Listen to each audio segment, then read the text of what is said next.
전 세계에서는 이 UAM에 굉장히 집중을 하고 있어요. 한 번 충전으로 최대 300km까지 1조 5천억 달러의 시장 전망이 나오고 있어요. UAM 관련 종목으로 수익을 낸 게 있습니다. 이 기업이 엄청난 기업입니다. 부품을 납품하는 납품사예요.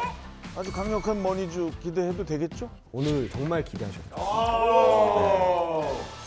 스마트한 투자자들의 유일무이 본방사수 프로그램 본격 시청자 참여 주식 토크쇼 주식이 머니의 성영석입니다. 이게 좋아 보여서 사고 저걸 봤더니 더 좋아 보여서 또 사고 결국은 없는 종목이 없더라. 혹시 뜨끔하십니까? 백화점, 다이소가 따로 없는 포트폴리오 정말 이대로 괜찮을까요? 노노노노노. 그렇죠. 그대로 둘 수 없습니다. 주식 잘해보고 싶다면 주식이 머니와의 동행이 답입니다. 주식을 왜 해야 하고 도대체 어떻게 해야 하는지 지금부터 제대로 알려드리겠습니다. 여러분의 주식 투자 감각, 주식이 머니와 함께 하신다면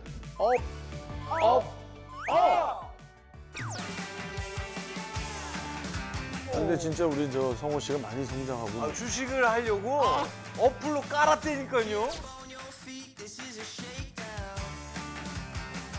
아 근데 가치 투자랑 장기 투자랑 거의 같은 말로 쓰지 않나요? 소름 돋네. 아 나 어떡하냐.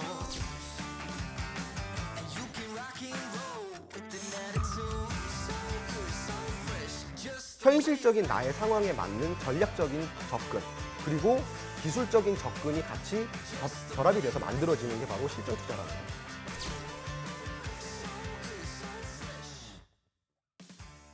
아는 만큼 보이고 아는 것이 힘이죠. 주식이 무엇이고 왜 어떻게 해야 하는지 주식 일타 강사 홍주원 소장이 핵심만 쏙쏙 짚어드립니다. 주식이 뭐네? 자, 주식 투자를 시작하면은 자주 접하게 되는 말들이 있어요. 바로 가치 투자 그리고 장기 투자인데 이 둘 사이에서 고민하고 계시는 여러분 주목하십시오. 가치 투자, 장기 투자, 특히 그 세계적인 주식 투자의 대가들이 강조하는 내용들 아니겠습니까? 아 그렇습니다. 제가 정말 존경하는 워렌 버핏 이분께서도 이런 말을 하셨어요. 즉각적인 이익보다는 이 장기적인 시각으로 투자를 해라. 전설의 펀드 매니저로 불리는 피터 린치도 장기간 투자하는 게 이익을 얻는 가장 확실한 방법이라고 얘기했습니다. 아 잠깐만요. 저 주식의 왕초보거든요. 다 들어본 이름이에요. 네. 근데 그분들하고 저희하고는 상황이 좀 다르잖아요. 그분들은 뭐 회사 직원들도 있고 브레인들도 있고 또 뭐 투자 가치에 대해서 뭐 이거 근데 저희는 상황이 다르잖아요. 이게 어떻게 다 똑같다고 이렇게 적용을 합니까? 예리해. 많이 예리해졌어. 이제 우리 저 정성호 씨가 확실히 달라지고 있네. 아 이거 중요한 얘기예요. 네. 진짜 정확한 말씀이시긴 해요. 사실 이 주식 투자의 대가들의 말처럼 네. 주식시장에서는 장기 투자가 살아남는 게 맞습니다. 네, 가장 큰 이익을 주기는 해요, 사실은. 그런데 일반인이 방금도 이야기 드렸다시피 내 상황을 고려하지 않은 제 무작정 장기 투자를 하게 되면은 조금 상처만 남을 수 있는 그럼요. 그런 투자가 될 수도 있다라는 거고요. 그리고 또 제가 좀 여기서 짚어드릴 거는요. 네. 장기 투자와 가치 투자는 좀 구분을 하셔야 됩니다. 어허. 네, 전혀 다른 부분이에요. 아 근데 가치 네. 투자랑 장기 투자랑 거의 같은 말로 쓰지 않나요? 좀 아니, 비슷한 걸로 알았는데. 아니죠, 다른 거죠. 네. 가치 투자는 말 그대로 가치에 투자를 하는 거고 네. 장기 투자는 길게 투자하는 게 장기. 아니 가치가 있으니까 장기 장기 투자하는 투자- 거 아닙니까? 그렇지. 가치가 있어도 짧게 투자할 수 있잖아요. 그래서 싸우자는 그건 건가? 가치 단기 투자, 가단 투자라고. 뭐예요? 이거 정확하게 얘기를 해주세요. 아 이분들 말을 네, 못 네. 믿겠어. 뭐예요? 그래서 많은 분들이 조금 오해를 하시는 게 있어요. 장기 투자라고 한다면은 대부분 사람들이 그러면은 삼성전자 사야지. 그러면 SK 하이닉스 사야지. 이런 막 대기업이나 우량주를 떠올리시잖아요. 그런데 좋은 투자다라고는 할 수는 없는 거예요. 그냥 누구라도 알 수 있는 투자고 누구라도 아는 기업에 안전하게 난 투자하고 싶어라는 좀 심리가 내재되어 있는 거고. 그런데 그게 가치 투자가 될 수는 없어요. 가치 투자는 미래에 있는 잠재적 가치를 발굴을 해서 투자를 하는 거거든요. 예를 들어서 삼성전자가 역사상 최대 실적을 냈습니다. 하지만 앞으로의 컨센서스, 즉 전망은 반도체 산업의 이러이러한 이유로 혹은 어떠한 이유로 그렇게 좋지 않을 수도 있습니다. 이런 컨센서스가 나오면 주가는 움직이지 못하는 거예요. 네, 그렇기 때문에 주가가 움직이려면은 미래에 있을 잠재적 가치가 좋아야 되고요. 미래에 있을 실적이 계속 꾸준하게 좋을 거라는 전망치가 지속적으로 나와야 된다라는 거예요. 아, 네. 아니 그럼 소장님도 이 미래 가치를 보고 투자를 하시는 거예요? 네, 제가 예전에 기관에 있을 때는요. 그런 이제 잠재적 가치라든가 이런 실적 전망 같은 것들, 그냥 뭐 업황이라든가 이런 것들을 보고 굉장히 투자를 많이 했었는데 보통 주식 투자자들이 인내심이 그리 길지 않더라고요. 맞아요. 근데 이 차이가 있었어요. 제가 이제 나와서 제가 제 돈으로 해보니까 이게 인내가 길지 못하더라고요. 그렇죠. 맞아요. 네, 그래서 이게 입장 차이가 있구나. 그럼 여기서 이제 우리가 현실적인 전략을 좀 접근을 해야겠다. 그래서 그때부터 이제 실전 투자에 대해서 굉장히 많은 연구를 했었죠. 그러면은 여기서 한번 여쭤보겠습니다. 그 홍주원 소장께서 항상 그 실천하고 계시는 실전 투자, 네네. 예? 정통파 실전 투자 전문가시거든요. 그 실전 투자가 정확히 뭐예요? 이걸 조금 정의를 드리자면요. 우리가 기본적인 데이터, 팩트 기반의 데이터를 통해서 미리 한번 1차적으로 기본적 분석을 하고요. 그리고 2차적으로 기술적 분석을 해야 된다는 거예요. 주가는 뭐 무작정 오르진 않잖아요. 떨어지기도 하고 올라가기도 하는데 그런 오름과 떨어짐의 사이에서 내가 유리하게 살 수 있는 지점을 잘 찾아내는 것. 그리고 굉장히 좋은 가격에 팔 수 있는 지점을 잘 찾아내는 것. 그런 것들을 찾아내는 기술적 분석이 우리가 실전 투자라고 이야기를 합니다. 그리고 개인 투자자들은 각자 또 상황이 다 다르고 자금의 유형도 다르다 보니까 어떤 분은 이 자금으로 1년을 투자할 수 있고 어떤 분은 10년을 투자할 수 있고요. 어떤 분은 이 자금이 1,000만 원이 될 수도 있고 어떤 분은 수억 원에 달할 수도 있어요. 그죠? 그러니까 조금 정리를 해보자면요. 현실적인 나의 상황에 맞는 전략적인 접근 그리고 기술적인 접근이 같이 결합이 돼서 만들어지는 게 바로 실전 투자라는 거죠. 이 실전 투자가 돼야 수익이 나고 수익 실현이 된다. 이게 바로 개미들의 꿈인데. 꿈이죠. 정말 저도 가능할까요? 가능하죠. 가능은 하지만 이건 근데 스스로 노력을 좀 하셔야 됩니다. 스스로. 네, 스스로요? 스스로. 왜 스스로 왜요? 아니 스스로 하는 거 별로 안 좋아해서 남의 거 흉내내는 거 좋아해서요. 아니, 누가 이렇게 공부를 억지로 시켜드릴 수는 없으니 예. 자기 목소리를 잃어버린 적 있어요? 기억이 안 난다고 내 원래 목소리가 뭐더라? 뭐 이랬던 스스로 하는 거 많이 해요. 스스로를 아주 싫어하죠. 자, 여러분도 이렇게 주식 공부 함께 해보고 싶으시다면 카카오 채널톡에서 주식이 뭐니 검색하시고 친구 추가해 주십시오. 그리고 주식에 대한 말 못할 고민, 주식에 대한 궁금증까지 홍주원 소장이 직접 주식이 뭐니 채널톡에서 속 시원하게 풀어드립니다. 자, 주식의 기본을 조금이라도 다졌다면 이제는 주목해야 할 돈이 되는 주식을 알아보겠습니다. 주식이 뭐니? 오늘의 주제 바로 공개합니다.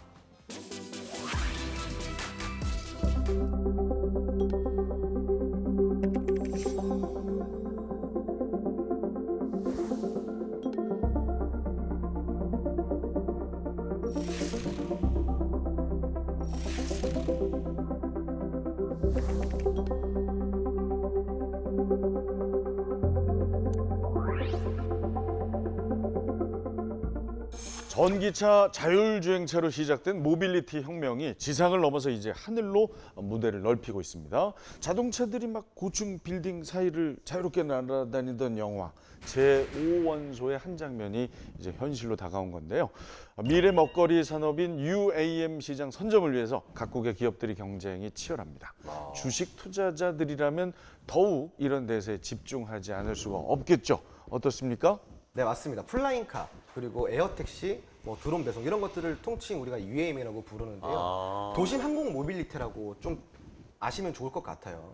우리가 흔히 하늘을 떠서 날아다닌다라고 생각하면 떠올리는 게 비행기잖아요. 그 비행기는 국가 간의 국가 그리고 먼 지역 간의 지역 이렇게 장거리. 움직이는 장거리형 이동 수단이라고 한다면 UAM은 말 그대로 도심 속에서 움직이는 항공 모빌리티 교통 수단이라는 거예요. 네, 그러니까 배송이 될 수도 있고요. 혹은 사람을 태워서 빠르게 이동을 시켜줄 수도 있는 이동 수단이 될 수도 있습니다. 우선은 이제 지금 교통 문제 같은 경우도 사실은 우리나라뿐만이 아니라 미국이라든가 뭐 일본 그리고 중국 이런 뭐 유럽의 큰 도시들 그런 도시들 또한 교통 혼잡은 정말로 꼭 해결해야 되는 정책 과제 중에 하나인데요. 이 UAM이 그거를 해결해 줄 수 있는 수단으로 각광을 받고 있는 상황이고 인원은 최대한 5인승까지도 탑승이 가능한 기체로 지금 개발이 되고 있는데 아직까지는 한 5명을 좀 부리고 한두 명 정도 태울 수 있는 수준의 기체는 이미 지금 많은 회사들에 만들어 놓은 상황이라고 좀 보시면 좋을 것 같습니다. 그래서 우리가 조금 미래의 혁신적인 교통수단의 어떤 패러다임을 가지고 올 수 있다는 측면을 봤을 때는 우리가 꼭 주목해야 될 산업이지 않을까 싶네요. 네. 그러니까 이 UAM 상용화가 왜 중요하냐면 단순히 이게 기체만 개발되는 게 아니거든요. 여러분 기억하시죠?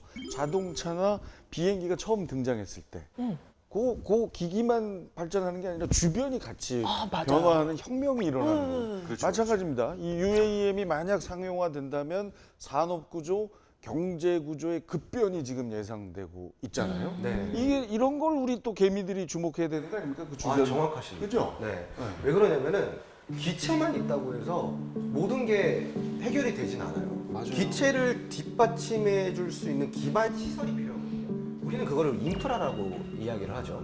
예를 들어서 덩그러니 자동차 한 대만 있어요. 근데 도로는 없어요. 맞아. 다 비포장이야. 그러면은 자동차 갈 수 있는 데가 한계가 있겠죠. 그렇죠. 그리고 주유소도 없어요. 그러면은 자동차가 무슨 의미가 있겠어요? 똑같습니다. 근데 너무 신기한 게 이런 시대가 이렇게 빨리 올 줄은 몰랐어요. 맞아. 근데 UAM 생각보다 이착륙이 되게 쉽다라는 얘기를 들었습니다. 맞습니까? 네, UAM은 몇 가지 장점이 있어요. 우선은 수직 이착륙이 굉장히 쉬워요. 예, 위아래로 수직 이착륙이 된다는 게 첫 번째 장점이고. 활주로가 길게 필요 없이. 예, 활주로가 필요 없어요. 그리고 두 번째로는 낮은 고도로 이동해요. 예, 낮은 고도로 이동하기 때문에 뭐 안정성 같은 경우도 그리고 조금 기동성 같은 경우도 좀 더 빠를 수 있다는 거. 그리고 또 세 번째 장점으로는 저소음이라는 거예요. 예, 소음이 그렇게 많지가 않아요. 그리고 또 다른 장점으로는 주차 대량 같은 게 해결될 수 있다는 거죠. 오, 네. 진짜 그렇겠다. 네, 그리고 한 번 충전으로 최대 300km까지 갈 수 있고요. 그리고 그 속도를 300km 정도, 시속 300km 정도로 유지하면서 달릴 수가 있다고 합니다. 굉장히 빠르고 조용하고 간편한 거죠. 말씀만 들어도 속이 뻥 뚫리는 느낌이 드는 게 뭐냐면 공중에서 이러면 막힐 일이 없잖아요, 도로가. 그렇죠. 그러다 보니까 막 우리 출퇴근 막 지옥철 뭐 완전 도로 꽉 막히고 이런 거 경험 안 해도 되니까 그렇죠. 너무 좋을 것 같은데 네. 그러면 지금 사람들이 많이 이용할 것 같고 그럼 앞으로 성장도 어마어마해질 것 같은데요? 실질적으로 지금 전 세계에서는 이 UAM에 굉장히 집중을 하고 있어요. 네. 아까도 이야기를 드렸지만 우리나라뿐만이 아니라 모든 나라가 지금 이 교통 혼잡 문제로 아주 골치 아픈 상황입니다. 그런데 이런 것들을 해결하기 위해서 전 세계 각국에서 지금 UAM에 투자를 해야 된다, UAM 산업을 발전시켜야 된다라는 목소리가 계속 커지고 있는데 지금 실질적으로 UAM 컨소시엄이라든가 실증 사업을 진행하고 있는 국가들, 그런 국가들을 대상으로 조사한 결과 전 세계 UAM 산업은요 매년 연평균 30%씩 성장할 전망으로 나와 있는 상황입니다. 2040년까지 쭉 간다라고 한다면요 1조 5천억 달러의 시장 전망이 나오고 있어요. 혹시 이 정도면 우리나라 하나로 환산했을 때 2천조 정도 됩니다. 2천조. 네.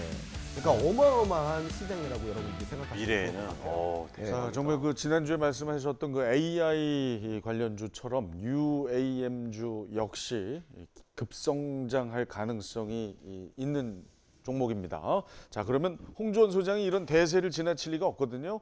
UAM 관련 종목에서 수익을 얼마나 냈는지 궁금해집니다. 진짜? 네, 이론과 실전 모두 강자인 우리 홍주원 소장의 실력을 보겠습니다. 이름하여 홍주원 픽.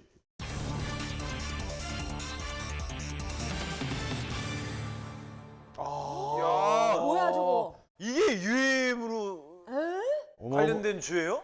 그럼 언제 사고 언제 파신 거예요? 이거? 이게 2022년 네. 4월 29일 날 이제 매수 전략이 들어갔고요. 네네네. 그리고 매도 전략은 2022년 5월 27일 날 매도 전략이 들어갔어요. 한 달 정도. 가장 핫한 그 시즌에 뉴스가 막 나오고 기사가 막 UAM에 관련돼서 나올 때 그때 이제 미리 선점해서 짧게 치고 이제 한 달. 그렇죠. 그리고 여기서 끝이 아니에요.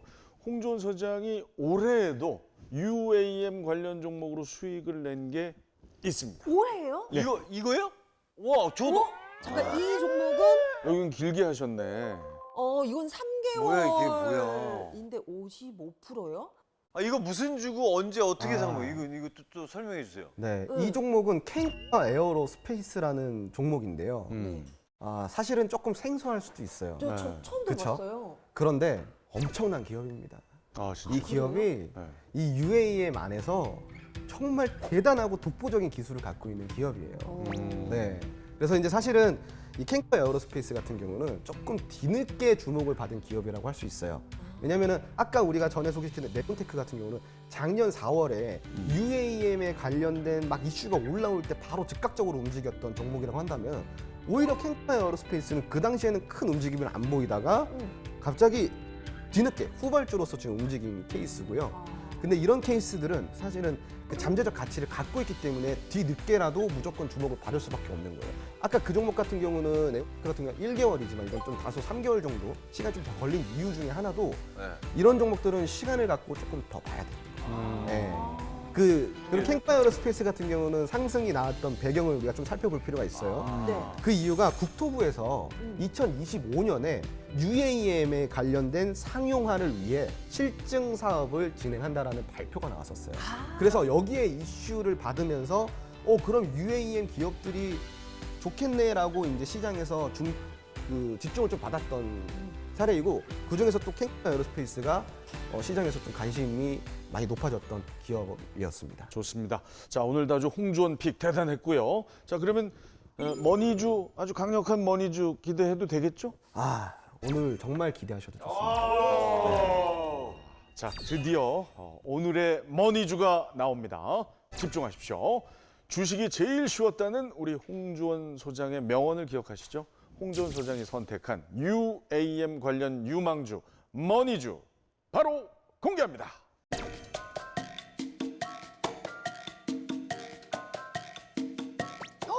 뭐야? 좀 빨리. 알려줘요. 네, 이 정책의 수혜주로 지금 떠오르고 있는 기업입니다. 그러니까. 네. 정책의 수혜주? 정책주라고 할 수 있는 거죠. 네. 이번에 8월에 그 KUAM 컨소시엄이 열려요. 실증 사업이 열리는데 여기 컨소시엄에 참여하는 기업입니다. 있는 거죠. 네. 지금 UAM 같은 경우는요. 제주도가 이제 적합지 중 하나로 뽑혔던 바가 있어요. 그래서 여기에서 이제 실증 사업을 진행하기 위해서 제주도랑 직접적인 MOU를 체결한 바가 있습니다.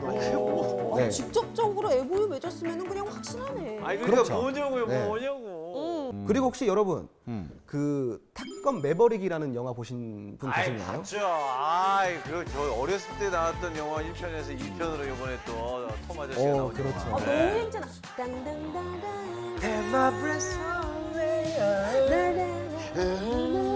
괜찮으시겠어요 이 친구들하고 이제 끌고 무슨 가는 노래인지 잘 거? 모르겠어요. 이렇게 잘 보여야 뭐가 나올까 그 탑건 얘기 왜 하신 거예요?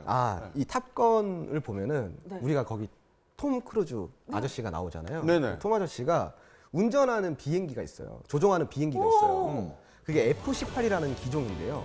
이 F-18 기종은 실질적으로 존재하는 기종이거든요. 그럼 이 기종에 부품을 납품하는 납품사예요. 네? 실질적으로 납품하고 네, 있다고요? 납품을 하고 있어요. 이 기업이 네, 이 기업이. 네. 그럼 믿을만한 회사네. 그럼요. 믿을 만한 정도가 아니라 이 기업이 갖고 있는 고객사들을 우리가 살펴보면은 네. 정말 대단한 기업이구나를 다시 한번 우리가 체크할 수 있습니다. 어디예요? 국내 같은 경우는 대한항공이라든가 에이, 끝났네. 그리고 항공우주라든가 이런 기업들한테 직접적으로 납품을 하고 있고 사실은 국내 기업보다는 해외 기업에 우리가 조금 집중을 해야 돼요. 사실은 이 기업이 해외에 그 고객사로 보유하고 있는 기업 중에 하나가 나사입니다. 나사. 네, 대박. 나사. 나사를 고객사로 보유를 하고 있어요. 나사가 얼마나 그 깐깐한 기업입니까? 그리고 전 세계 기술력 1위 아닙니까? 기술력 인정받았다는 그럼요. 거예요? 뿐만 아니라 스페이스 X. 야. 앨런 머스크 그럼 민간 항공 우주 기술에서는 권위적인 기업이잖아요. 대단하네. 야, 네. 그것도 그래서- 안 돼? 이 그리고- 회사. 이 회사. 끝이 아닙니다. 또 있어요? 그리고 전 세계 비행기를 만드는 회사 중에 네. 제일 크고 제일 기술력이 좋은 회사가 어떤 회사인지 아세요? 네? 보잉. 오, 그렇죠. 오. 보잉사죠. 네. 이 보잉사도 고객사로 보유하고 있습니다. 얼마나 이런 기술적인 측면에서 깐깐하겠습니까? 이런 기업들이. 정밀한 테스트를 다 거치고 이 기업들에게 우주항공에 관련된 부품들을 납품하는 기업이라는 거죠. 이 포인트가 정말 중요한 포인트입니다. 야, 이거면 이제 여러분들 찾아내야 됩니다. 자, 영화 탑건 매버릭 속의 전투기 부품을 납품하는 오늘의 머니주 궁금하시면 카카오 채널톡에서 주식이 머니 검색 후에 친구 추가해 주십시오.